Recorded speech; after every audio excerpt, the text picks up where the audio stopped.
nggak enakan, mudah terpengaruh, dan kurang percaya diri. Kekurangan aku susah manajemen waktu, susah kontrol emosi, pelupa, ceroboh, abis itu nggak teliti, terus apalagi ya, suka marah-marah. Aku tuh orang yang nggak boleh ditinggal sendiri aslinya, karena aku cenderung ngikutin pemikiran-pemikiran aku sendiri yang negatif. Kurang rapi, gak enakan, pemalu, terus apalagi ya, kurang disiplin mungkin. Kelebihan aku itu yang pertama mudah beradaptasi, abis itu suka berkomunikasi dengan banyak orang, sama udah deh kayaknya itu aja. Tapi bertanggung jawab dan mudah bergaul dengan orang. Aku orang yang cukup pede dan cukup nyaman dengan diri sendiri atas value yang aku bisa berikan kepada orang lain. Berkomitmen, bekerja keras, terus punya grade yang tinggi, bisa main musik. Ngangkok mungkin karena banyak teman-teman yang suka cerita ke aku, curhat kayak keluh kesah, terus juga aku gampang untuk menerima pendapat atau masukan dari orang lain. Anak kecil, karena di saat kita beranjak dewasa banyak idealisme, banyak pandangan kita terhadap dunia yang mulai shifting nih menjadi kurang baik atau kurang adanya harapan lah. Jadi aku ingin melihat dunia sebagaimana aku melihat itu di saat aku masih kecil. Aku biasanya dikenal sebagai sosok yang genuine gitu, kayak misalnya aku bisa tulus gitu kayak sama orang gitu, nggak peduli kondisi teman-teman aku itu apa, jadi aku kayak bisa keep in touch sama orang dalam waktu yang lama. Kayak misal teman-teman yang dari SMA, dari SMP, dari SD itu mungkin masih berhubungan gitu sama aku. Riang mungkin, soalnya kata teman-temanku kalau ada aku lingkungannya jadi hidup, jadi suka ketawa-ketawa. Jadi kalau lagi stres ada aku jadi happy.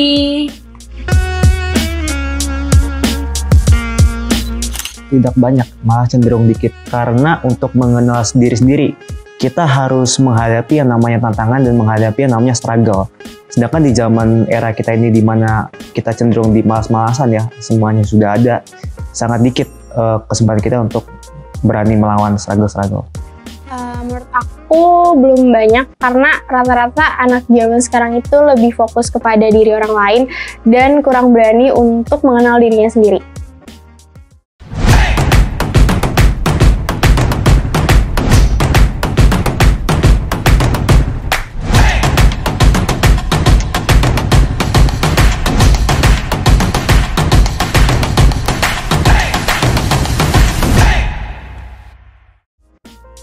Nah, barusan kita baru aja dengerin beberapa cerita dari teman-teman kita terkait diri mereka sendiri.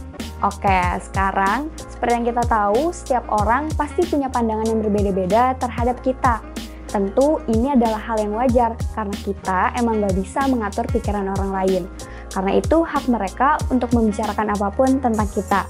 Kalau kita terus mikirin pandangan orang lain, itu gak akan ada habisnya deh. Yang ada kita sendiri yang capek. Pandangan orang lain terhadap kita itu memang penting dan bisa dijadikan feedback untuk perkembangan diri kita sendiri. Tapi, pandangan kita terhadap diri kita sendiri itu lebih penting.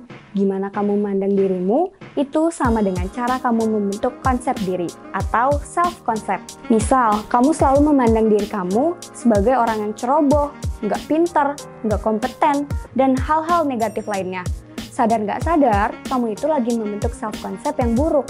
Sebaliknya, kalau kamu memandang diri kamu sebagai orang yang pintar, bertanggung jawab, adaptif, atau hal positif lainnya, berarti kamu lagi membentuk self-concept yang baik terhadap diri kamu.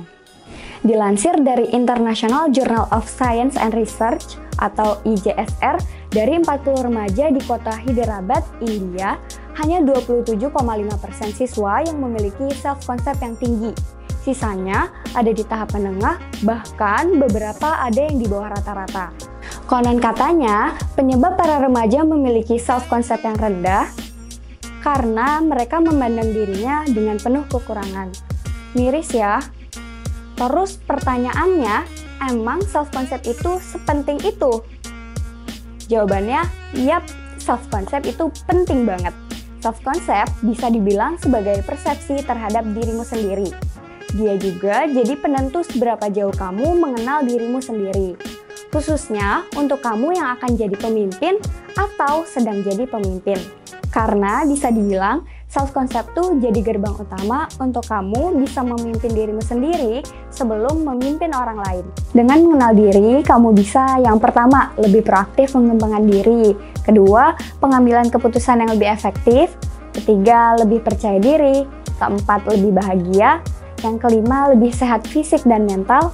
Yang keenam, lebih baik dalam meregulasi emosi, dan banyak hal lebih lainnya yang bisa kamu rasain dengan mengenal diri kamu sepenuhnya. Menurut teori Erikson, usia dewasa awal sekitar 20-40 tahunan, banyak yang merasa bingung terhadap dirinya sendiri. Beberapa mungkin merasa nggak mengenal diri mereka sendiri, sampai akhirnya merasa kebingungan dengan jati dirinya. Padahal, usia 20-40 tahun adalah usia-usia yang produktif, yang mana akan banyak pemimpin di usia tersebut. Kebayang nggak sih kalau kita dipimpin oleh pemimpin yang masih kebingungan atas dirinya sendiri? Kalau gitu, gimana dia bisa memimpin orang lain? Bisa jadi anggota-anggota yang dia pimpin malah ikut kebingungan juga. Aduh, kalau kamu memiliki self-concept yang tinggi, kita bisa mengetahui apa aja sih sebenarnya kebutuhan kita, apa aja emosi yang lagi kita rasain, dan gimana cara kita mengelolanya. Kita juga bisa mengetahui apa yang harus dilakuin kalau ada masalah, sehingga nggak akan lagi tuh kita kebingungan atas diri kita sendiri. Dengan begitu, kita mampu memimpin diri kita dengan lebih baik. Dan tentunya nggak akan kesusahan untuk memimpin orang lain. Self-concept ini juga mampu membuat kita memiliki optimisme yang positif dan yakin bisa mencapai visi misi yang ingin kita tuju. Untuk mencapainya, tentu kita membutuhkan anggota tim untuk bekerja sama, dan akhirnya kita nggak akan ragu untuk memberdayakan mereka dalam berproses mencapai tujuan tersebut. Terus, gimana dong caranya supaya kita punya self-concept yang positif? Nah, ada 3 hal yang harus kamu kenal yang termasuk dalam bagian dari konsep diri. Yang pertama, belief. Belief itu identitas yang dipercaya seseorang yang ada di dalam dirinya. Nah, belief ini bisa jadi penuntun tingkah laku kamu sehari-hari. Belief merupakan salah satu aspek penting yang bisa meningkatkan self-awareness atau kesadaran diri kita dalam bertindak. Yang kedua, value. Value atau nilai adalah konsep yang terinternalisasi dalam dirimu. Nilai-nilai itu akan menjadi tuntunanmu dalam bersikap dan bertindak. Value juga bisa menjadi penentu gimana cara kamu berinteraksi dengan lingkungan sosial. Salah satu ciri value adalah hal yang sangat kamu junjung dalam kehidupan sehari-hari dan menjadi landasanmu dalam menentukan sikap dan tindakanmu. Yang ketiga, purpose. Purpose adalah tujuan bermakna dalam hidup yang diyakini mampu memberi dampak pada dunia di luar diri sendiri. Purpose menjadi alasan kita untuk hidup, mengarahkan diri kita hingga menciptakan makna dalam hidup kita. Kalau kalian masih belum paham ketiga hal tadi, singkatnya tuh kayak gini. Yang pertama, belief. Belief itu berfungsi untuk mengetahui dan meyakini who really am I. Nah, kemudian value. Value itu berfungsi untuk mengetahui dan memahami what is my ideal world and what's important for me, yang akan selalu kamu pegang teguh di dalam hidup kamu. Sedangkan purpose itu berfungsi mencari apa sih tujuan hidupmu, what I want to achieve that impact or give benefit to the world. Jadi, tujuan di sini bukan cuma untuk diri kamu aja, tapi juga untuk dunia dan tentunya untuk orang-orang di sekelilingmu. That's why, tadi di awal video kita nanyain beberapa hal yang berhubungan tentang self-concept. Tujuannya adalah untuk mengetahui seberapa jauh sih mereka kenal diri mereka sendiri. Nah, apakah self-concept mereka positif atau enggak? Dan ternyata, jawaban dari mereka itu beragam. Ada yang udah kelihatan nih self-conceptnya positif, tapi ada juga beberapa yang masih negatif. Nah, dengan menguasai 3 aspek tadi di dalam hidup, kamu bisa membentuk self-concept yang baik dan positif di dalam dirimu. Sekarang udah paham kan kenapa self-concept itu sangat penting? Yuk, bentuk self-concept yang positif pada dirimu dengan mengenal diri sendiri.